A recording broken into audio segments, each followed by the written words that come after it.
بسم اللہ الرحمن الرحیم۔ السلام علیکم ورحمۃ اللہ وبرکاتہ۔ معزز طلباء کرام، آپ سب کیسے ہیں؟ آج ہم کتاب ہدایہ رابع میں سبق نمبر 184 کو پڑھ رہے ہیں۔ ہمارے آج کے سبق کا عنوان ہے پانی کی مخلوقات کا حکم۔ آئیے پہلے اپنے آج کے سبق کی عبارت کو پڑھتے ہیں۔ بسم اللہ الرحمن الرحیم۔ قال ولا يوكل من حيوان الماء إلا السمك۔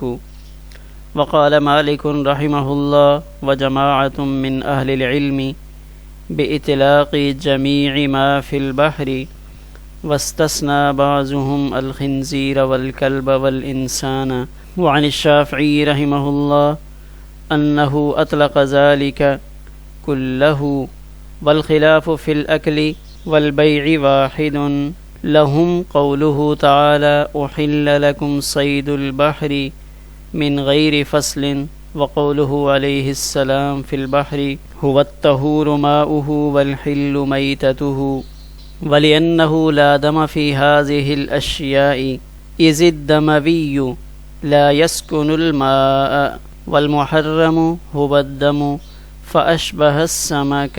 قلنا قوله تعالى ويحرم عليهم الخبائث وما سوى السمك حبيس، ونهى رسول الله صلى الله عليه وسلم عن دواء يتخذ فيه الزفدع، ونهى عن بيع السرطان، والصيد المذكور فيما تلا محمول على الاصطياد وهو مباح فيما لا يحل، والمیتۃ المذکورۃ فیما روی محمولۃ علی السمک وهو حلال مستثنى من ذلك لقوله علیہ السلام احلت لنا میتتان ودمان، اما المیتتان فالسمک والجراد، واما الدمان فالکبد والطحال۔ آئیے اب ہم اپنے سبق کی عبارت کا ترجمہ کرتے ہیں۔ قال امام قدوری رحمہ اللہ فرماتے ہیں کہ پانی کے جانوروں میں سے مچھلی کے علاوہ کسی اور کو نہیں کھایا جائے گا۔ امام مالک رحمۃ اللہ علیہ اور اہل علم کی ایک جماعت وہ یہ فرماتے ہیں کہ تمام دریائی جانور مطلقاً وہ سب حلال ہیں، وہ سب مباح ہیں۔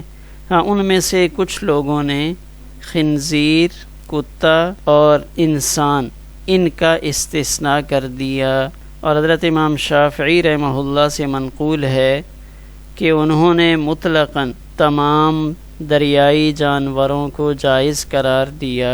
کھانے اور بیچنے دونوں میں ایک ہی اختلاف ہے۔ ان حضرات کی دلیل اللہ تعالیٰ کا یہ فرمان احل لکم صید البحر، یہ بغیر تفصیل کے ہے، اور نبی کریم صلی اللہ علیہ وسلم کا فرمان گرامی دریا سے متعلق وہ یہ ہے کہ اس کا پانی پاک ہے اور اس کا مردار حلال ہے، اور اس وجہ سے کہ ان سمندر کی مخلوقات میں خون نہیں ہوتا، اس لیے کہ خون والے وہ پانی میں نہیں رہتے اور خون ہی حرام ہے، لہٰذا یہ بقیہ مخلوقات مچھلی کے مشابہ ہو گئیں۔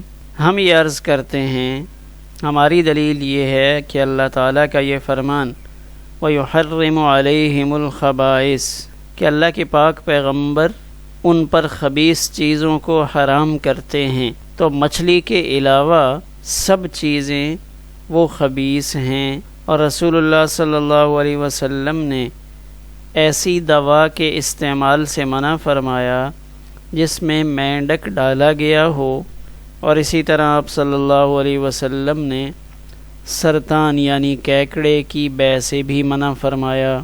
اور ان حضرات کی تلاوت کردہ آیت میں جس شکار کا ذکر ہوا ہے تو اس سے مراد شکار کرنا ہے، والصید المذکور، اور وہ صید جس کا تذکرہ ہوا اس آیت مبارکہ میں احل لکم صید البحر فیما تلا، جو ان حضرات نے آیت تلاوت کی، اس آیت میں جس صید کا ذکر ہے تو یہ صید شکار کرنے پر محمول ہے، اور شکار تو غیر حلال جانوروں میں بھی جائز ہے۔ والمیتۃ المذکورۃ، اور روایت میں جو مذکور میتہ یعنی مردار ہے، فیما روی محمولۃ علی السمک، تو وہ مچھلی پر محمول ہے، وہو حلال، اور مچھلی اس سے مستثنیٰ اور حلال ہے۔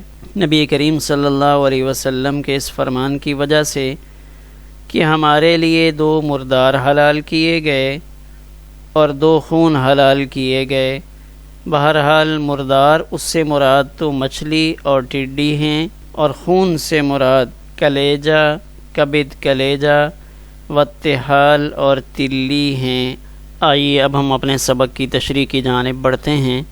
ہمارے آج کے سبق میں ان جانوروں کی، ان مخلوقات کی حلت و حرمت کا تذکرہ شروع ہو رہا ہے جو خشکی میں نہیں بلکہ پانی میں آباد ہیں۔ تو اس سے متعلق وہ چیزیں کون سی ہیں اور ائمہ کرام کی اس سے متعلق کیا آراء ہیں وہ ذکر کیا جا رہا ہے۔ تو سب سے پہلے متن میں امام ابو حنیفہ رحمہ اللہ کے مسلک کو بیان فرمایا کہ پانی کی جتنی مخلوقات ہیں ان ساری مخلوقات میں سے سوائے مچھلی کے اور کوئی مخلوق بھی حلال نہیں ہے۔ اس لیے فرمایا وَلَا يُؤْكَلُ مِنْ حَيَوَانِ الْمَاءِ إِلَّا السَّمَكُ، کہ پانی کے حیوانات میں سے مچھلی کے علاوہ کسی اور مخلوق کو نہیں کھایا جائے گا۔ جبکہ حضرت امام مالک رحمہ اللہ اور اہل علم کی ایک جماعت ابن ابی لیلہ وغیرہ، انہوں نے یہ فرمایا بِإِطْلَاقِ جَمِيعِ مَا فِي الْبَحْرِ، انہوں نے بھی پانی کی، سمندر کی مخلوقات کو مطلق رکھا، لیکن انہوں نے بالکلیہ طور پہ ساری سمندری مخلوقات کو حلال نہیں سمجھا، بلکہ استثناء کے ذریعے 3 چیزوں کو نکالا۔ کیا؟ وَاسْتَثْنَىٰ بَعْضُهُمْ الْخِنْزِيرَ، سمندر کا سور، سمندر کا کتا اور سمندر کا انسان، یہ تینوں حلال نہیں ہیں۔ تو اب جیسے یہ مخلوقات خشکی پر موجود ہیں، خنزیر ہے، کتا ہے، انسان ہے، تو یہ تینوں مخلوقات جیسے خشکی میں موجود ہیں، بالکل اسی طرح یہ تینوں مخلوقات سمندر میں بھی پائی جاتی ہیں، خنزیر، کتا اور انسان۔ تو یہ انسان جیسے خشکی کا انسان ہے، اسی طرح سمندر کی تہہ میں سمندری انسان بھی موجود ہے۔ تب یہ حضرات فرماتے ہیں کہ ان 3 کے علاوہ، خنزیر، کلب اور انسان، ان 3 کا استثناء کر کے ان کے علاوہ جتنی مخلوقات سمندر میں موجود ہیں وہ سب حلال ہیں۔ گویا کہ یہ کہنا چاہتے ہیں کہ جو خشکی میں حلال نہیں وہ تری میں بھی حلال نہیں۔ ان کے علاوہ باقی تمام جانور امام مالک اور ایک جماعت اہل علم کی ان کے نزدیک وہ سب حلال ہیں۔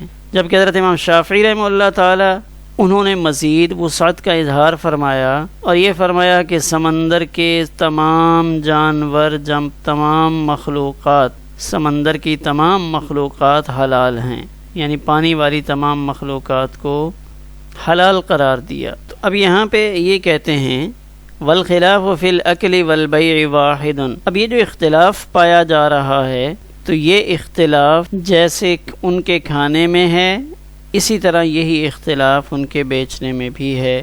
گویا کہ یہ کہنا چاہتے ہیں کہ جن چیزوں کا کھانا جائز ہے ان کا بیچنا بھی جائز ہے، اور جن کا کھانا جائز نہیں ان کا بیچنا بھی جائز نہیں۔ اب ان حضرات کے دلائل کیا ہیں ان پر ایک نظر ڈالتے ہیں۔ لہم سے ان حضرات کے دلائل امام مالک رحمہ اللہ، جماعت من اہل العلم اور امام شافعی رحمہ اللہ، ان تینوں کا موقف یہاں ذکر کیا جا رہا ہے۔ نقلی دلیل پہلے یہ ذکر فرمائی احل لکم صید البحر، سورۃ المائدہ آیت نمبر 96 ہے۔ تو اس میں وہ حضرات یہ فرماتے ہیں کہ اس آیت میں مطلقاً سمندر کے تمام شکار اور اس کے کھانے کو حلال قرار دیا ہے۔ احل لکم، حلال قرار دیا گیا تمہارے لیے سمندر کے شکار کو۔ تب اس آیت سے ان حضرات نے استدلال فرمایا کہ ان کا شکار بھی جائز ہے، یعنی ان تمام مخلوقات کو پکڑنا اور پھر پکڑنے کے بعد ان کا کھانا بھی جائز ہے۔ اور یہ فرماتے ہیں من غیر فصل، کہ اس میں کوئی تفصیل نہیں ہے کہ فلاں شکار حلال ہوگا بین صید و صید، کہ فلاں حلال ہے اور فلاں حلال نہیں ہے۔ تو اسی طرح دوسری دلیل جو نبی کریم صلی اللہ علیہ وآلہ وسلم کا فرمان ہے، هو الطہور ماؤہ، سمندر کا پانی پاک ہے، والحل میتتہ، اور اس کا مردار حلال ہے۔ گویا کہ اس حدیث مبارکہ میں یہ فرمایا گیا کہ اگر سمندری جانور پانی کے اندر ہی مر جائیں تو آپ صلی اللہ علیہ وسلم نے ارشاد فرمایا کہ اس کا پانی پاک ہے، والحل میتتہ، اور اس کا مردار وہ حلال ہے۔ گویا کہ سمندر کے تمام مردار یعنی اپنی موت مر جانے والے سارے جاندار وہ حلال ہیں، یعنی سمندری جانور مر جائیں اور ذبح نہ بھی کیے جائیں تو تمام کے تمام یہ حلال ہوں گے۔ ایک روایت تو یہ ہے، اسی طرح ایک روایت وہ حضرت جابر رضی اللہ تعالی عنہ سے منقول ہے اور دارقطنی میں وہ روایت ہے کہ نبی کریم صلی اللہ علیہ وسلم نے اس روایت میں یہ ارشاد فرمایا کہ جتنے بھی سمندر میں بسنے والے جاندار ہیں ان سب کو اللہ تعالیٰ نے بنی آدم کے لیے حلال قرار دیا ہے۔ ان حضرات کی عقلی دلیل یہ ہے وَلِأَنَّهُ لَا دَمَ فِي هَذِهِ الْأَشْيَاءِ، کہ جو مخلوقات پانی میں رہتی ہیں تو ان کے اندر خون نہیں ہوتا، إِذِ الدَّمَوِيُّ لَا يَسْكُنُ الْمَاءَ، اس لیے کہ جو خون والی مخلوقات ہیں وہ پانی میں نہیں رہتی۔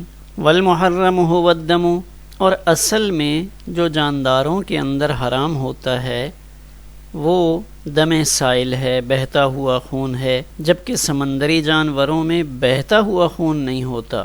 اب بہتے ہوئے خون کی علامت یہ ہے کہ اس کو جب دھوپ میں ڈالا جاتا ہے تو وہ سیاہ ہو جاتا ہے۔ اب سمندری جانور ان کے خون کو جو ان کے اندر سے نکلتا ہے اگر دھوپ میں ڈالیں تو وہ سفید ہو جاتا ہے۔ تو گویا کہ جو خشکی کے جانور ہیں ذبح کے ذریعے ان کے اندر سے دم سائل کو نکالا جاتا ہے، خون کو نکالا جاتا ہے، اصل میں وہ حرام ہے۔ جبکہ پانی میں بسنے والی جو مخلوقات ہیں ان کے اندر گویا کہ دم سائل ہوتا ہی نہیں، جب وہ ہوتا نہیں تو پھر اس کے نکالنے کی ضرورت بھی نہیں۔ تو اب اگر وہ خود بھی مر جائیں تو تب بھی ان کا کھانا حلال ہوگا۔ فَأَشْبَهَ السَّمَكَ، لہذا یہ ساری مخلوقات مچھلی کے مشابہ ہو گئیں۔ جیسے مچھلی حلال ہے تو مچھلی کی طرح دیگر مخلوقات وہ ساری کی ساری بھی حلال ہوں گی۔ قلنا، تو یہاں سے ہماری یعنی احناف کی دلیل کو ذکر کیا جا رہا ہے۔ تو احناف کی طرف سے پہلے دلیل نقلی میں اس آیت مبارکہ کو پیش کیا گیا وَيُحَرِّمُ عَلَيْهِمُ الْخَبَائِثَ، کہ اس آیت مبارکہ میں ہر خبیث چیز کو حرام قرار دیا ہے۔ تو خبیث واحد ہے اور خبائث اس کی جمع ہے، ناپسندیدہ چیزیں۔ تو گویا کہ خبائث کی تحریم منصوص علیہ ہے۔ اب مچھلی کے علاوہ جتنے بھی دیگر جاندار ہیں ان کے اندر خبث پایا جاتا ہے۔ خبث کیسے پایا جاتا ہے کہ جو انسانی فطرت ہے، انسانی طبیعت ہے، ان کو دیکھ کر ان سے تھوڑا سا گھن کرتی ہے۔ وَمَا سِوَى السَّمَكِ خَبِيثٌ، کہ مچھلی کے علاوہ جتنے جاندار ہیں ان کے اندر خبث ہے۔ لہذا اس آیت سے پتہ چلا کہ جتنے خبیث جاندار ہیں وہ سارے حرام ہیں۔ پھر دوسری دلیل یہ ہے کہ نبی کریم صلی اللہ علیہ وآلہ وسلم نے ایسی دوائی استعمال کرنے سے منع فرمایا جس میں مینڈک استعمال کیا گیا ہو۔ تو مینڈک ایک پانی کی مخلوق ہے، اگر یہ حلال ہوتا تو مینڈک کی مخلوط دوا اس کی ممانعت نہ ہوتی۔ تیسری دلیل احناف کی طرف سے وَنَهَا عَنْ بَيْعِ السَّرْطَانِ، کہ نبی کریم صلی اللہ علیہ وسلم نے سرطان کیکڑے کی بیع سے منع فرمایا۔ کیکڑا کیسے ہوتا ہے یہ تصویر میں نظر آ رہا ہے کہ اس طرح کر کے اس کی کچھ ٹانگیں ہوتی ہیں اور یہاں اس کا منہ ہے، تو یہ کچھ تھوڑی سی زیادہ ٹانگوں والا، تو یہ سمندر کے اندر پانی میں پایا جانے والا ایک جاندار ہے۔ تو اس کیکڑے کو بھی آپ نے استعمال کرنے سے منع فرمایا۔ اب مینڈک سے متعلق ابو داؤد شریف میں روایت موجود ہے کہ ایک طبیب نے نبی کریم صلی اللہ علیہ وسلم مینڈک سے متعلق دریافت فرمایا کہ وہ اس کو دوائی میں ڈال لیں، تو نبی کریم صلی اللہ علیہ وسلم نے مینڈک کو قتل کرنے سے منع فرمایا اور دوائی میں ڈالنے سے منع فرمایا۔ جس سے معلوم ہوتا ہے کہ وہ حلال نہیں۔ والصید المذکور فیما تلا، وہ شکار، وہ صید جس کا تذکرہ اس آیت مبارکہ میں ہے، جس کو ان حضرات نے اپنی دلیل کے طور پہ تلاوت فرمایا، تو وہ صید محمول علی الاصطیاد، تو اس کو ہم مطلقاً شکار پر محمول کریں گے کہ شکار تو کیا جا سکتا ہے، اور شکار تو ان مخلوقات کا بھی جائز ہے، مباح ہے، جن کا ہم گوشت نہیں کھا سکتے۔ گویا کہ سمندر کے شکار کا کھانا وہ اس آیت سے معلوم نہیں ہو رہا کہ سمندری شکار کا کھانا بھی جائز ہے، اس کو کھانا بھی حلال ہے، بلکہ اس کا مطلب یہ ہے کہ سمندر کے کسی بھی جاندار کا شکار کرنا جائز ہے۔ اس لیے جیسے مچھلی کا شکار ہو سکتا ہے تو دیگر مخلوقات کا بھی شکار کرنا درست ہوگا۔ والمیتۃ المذکورۃ فیما رویہ محمولۃ علی السمک، اور روایت میں جو میتہ کا تذکرہ ہے تو وہ مچھلی پر محمول ہے، کہ یہ بطور استدلال ان حضرات نے جو حدیث مبارکہ پیش فرمائی تھی والحل میتتہ، کہ اس کا مردار حلال ہے، تو اس میتہ کا مصداق کیا ہے؟ تو صاحب ہدایہ فرماتے ہیں میتہ کا لفظ جو حدیث مبارکہ میں ذکر کیا گیا فیما رویہ محمولۃ علی السمک، تو وہ مچھلی پر محمول ہے۔ وہ روایت بھی ابو داؤد شریف کی ہے جس میں الحل میتتہ کے الفاظ ہیں، تو یہاں میتہ سے مراد صرف مچھلی ہے، وہو حلال مستثنی من ذالک والمیتہ، تو ان حضرات نے پانی کے میتہ کی حلت کو عموم پر محمول کر کے تمام سمندری مخلوقات کی حلت کا مسئلہ اخذ فرمایا۔ تو حناف یہ فرماتے ہیں کہ یہ قیاس ٹھیک نہیں، کیونکہ حدیث مبارکہ میں میتہ سے مراد وہ مچھلی ہے جسے ہم حلال کہتے ہیں، اور یہ مچھلی غیر حلال جانوروں سے مستثنیٰ ہے۔ اس لیے نبی کریم صلی اللہ علیہ وسلم نے دوسری حدیث مبارکہ میں مچھلی کے میتہ ہونے کی وضاحت فرما دی۔ وہ کہاں صراحت ہے؟ یعنی اس حدیث مبارکہ میں اگرچہ الحل میتتہ کے الفاظ ہیں، لیکن یہ حدیث مبارکہ احلت لنا میتتان و دمان اس کی وضاحت کر رہی ہے۔ احلت لنا میتتان و دمان یہ ابن ماجہ شریف کی روایت ہے، تو اس میں فالحوت والجراد کے الفاظ ہیں کہ میتہ سے مراد مچھلی ہے، کہ دو مردار وہ ہمارے لیے حلال ہیں، مچھلی اور ٹڈی، ودمان اور دو خون حلال ہیں۔ اما المیتتان فالسمک والجراد، تو اس سے مراد مچھلی اور ٹڈی ہیں۔ واما الدمان بہرحال خون، تو اس سے مراد جگر اور تلی ہے۔ یہ آپ حضرات کو جراد نظر آ رہی ہے، ٹڈی دل جسے کہا جاتا ہے، کہ یہ فصلوں کے لیے بہت زیادہ نقصان دہ ہے۔ یہ ایک بڑے لشکر کی شکل میں آتی ہیں اور فصلوں کا نام و نشان مٹا دیتی ہیں۔ اب بھی کچھ عرصہ پہلے پاکستان کے کچھ علاقوں میں ان کے بڑے بڑے جھنڈ ظاہر ہوئے اور انہوں نے فصلوں کا بہت زیادہ نقصان کیا۔ تو اس ٹڈی کا کھانا بھی جائز ہے۔ تحال اور کبد، کہ یہ کبد جسے ہم کلیجی سے تعبیر کرتے ہیں یہ مراد ہے، اور تحال یہ ایک چھوٹا سا ٹکڑا یہاں پہ یہ نظر آ رہا ہے، تو یہ تحال ہے، گویا کہ یہ دونوں خون ہوتے ہیں۔ یہ جگر بھی خشک خون ہوتا ہے، جمع ہوا خون ہے، اور یہ تحال یہ بھی ایک طرح کا خون ہوتا ہے جو جمع ہوا ہوتا ہے، اور اس کو کھانا جائز ہے۔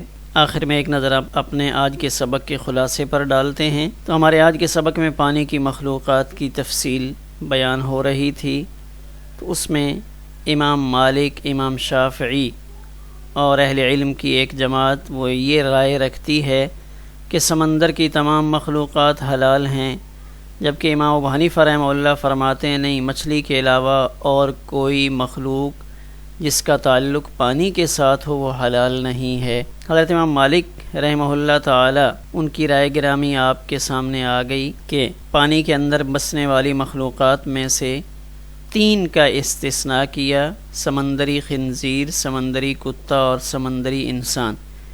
ان 3 کے علاوہ باقی سب جائز ہے، جبکہ حضرت امام شافعی رحمہ اللہ نے کسی چیز کا استثناء نہیں فرمایا، انہوں نے سمندر کی تمام مخلوقات کو جائز قرار دیا۔ میتتان کہ دو مردار جو اپنی موت مر چکے ہوں تو میتتان کی وضاحت حدیث مبارکہ میں آ گئی کہ حوت اور جراد یعنی مچھلی اور ٹڈی، وَأَمَّا الدَّمَانِ دمان خون، دو خون جائز ہیں تو اس سے مراد کبد اور تحال ہیں یعنی جگر اور تلی۔